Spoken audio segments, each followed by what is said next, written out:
Your continuity, the scope of the continuity plan. What to expect in a continuity situation. Again, all hazards. Whether it's a hurricane, a tornado, or a zombie apocalypse, the processes and the procedures are going to be the same. It talks about how quickly and what those actions are going to be, who's going to participate in the continuity operation, because it might not be everybody in your organization.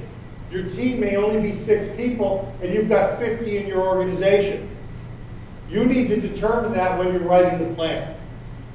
And where will the continuity operations, where will it occur?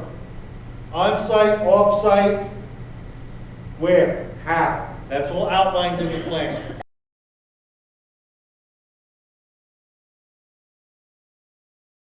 Already in character. Give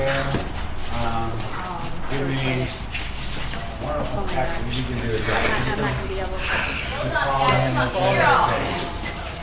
Jeremy, come on.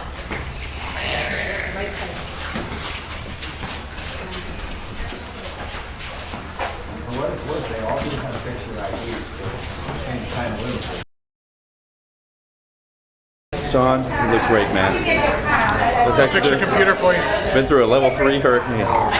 This was a really bad IT job. This is, yeah, exactly. And fix our computers next time.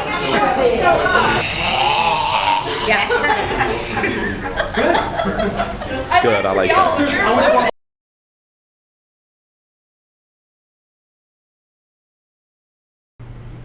When we look at our continuity facilities, we need to look at the obviously the backup facility is location other than primary. And we should look at more than one facility in case your primary facility, your primary backup is down. Because remember what happens with a storm. Like you said, a storm is big. It may destroy my facility, but what did it do to my backup facility?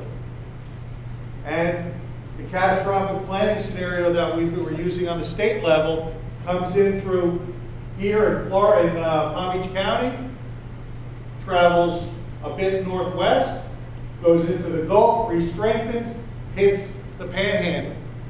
There is only a very small piece of Nassau County all the way up on the northeast part of the state that is not touched by that storm scenario. So look at what your backup sites might be or where they should be.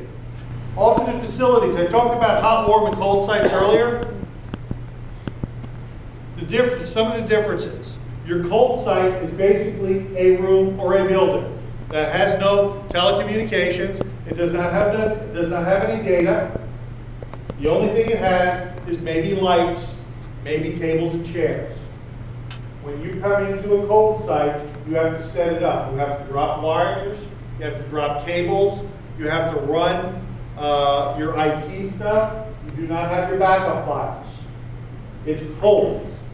Your warm site, I'm going to skip down. Your warm site has some hardware, some connectivity established. We have in emergency management for the county, we have a backup site that's a warm site. We have a building that we can go into that has connectivity. It has some hardware there already, and all we need to do is go in, plug a few things in, set up the way we want to set up, and we can be operational in a few hours. And then your hot site. If you took this room and duplicated it and cloned it, where all you have to do is walk in, turn the lights on, and you're there. Obviously, which is the most expensive one? Your hot sites.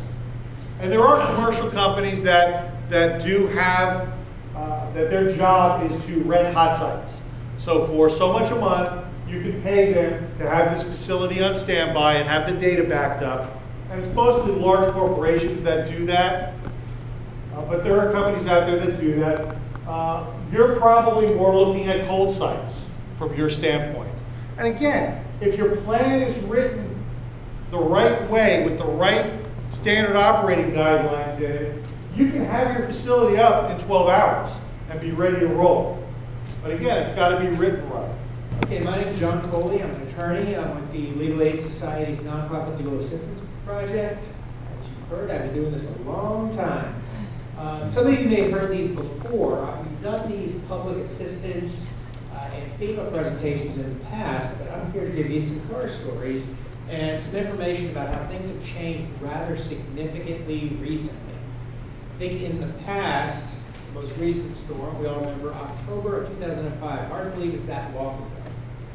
Hurricane Wilma, one of the big ones. We had a lot of, I think, literally $50 million was paid out in FEMA benefits to PMPs in Palm Beach County. A lot of money came in, a lot of damage. Wilma wasn't, it was a category 2, but it was one of the most costly hurricanes in history, which still, I'd say, on the top 5 list, which is kind of surprising.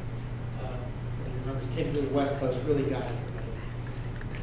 Part of the problem with this is recently, within the last several months, a lot of the clients, some clients that I represent have been getting letters from FEMA telling us, you know, we finally got around to looking at your FEMA claim from Hurricane Wilma.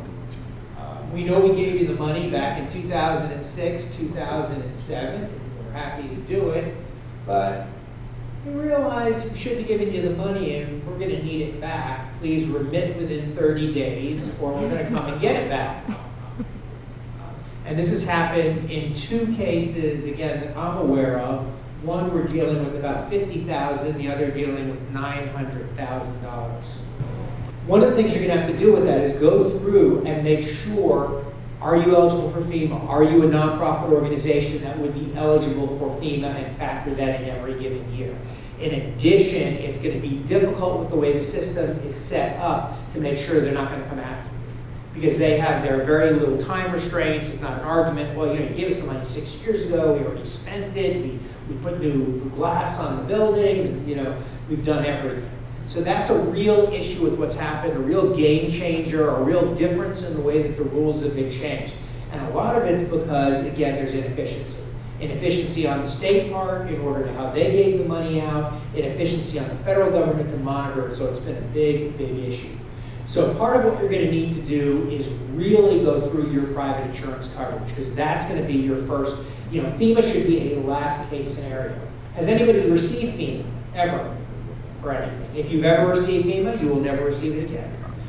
One of the things that FEMA is part of the deal of getting FEMA is that you were uninsured or underinsured, and part of your agreement with them is that you're going to rectify that problem.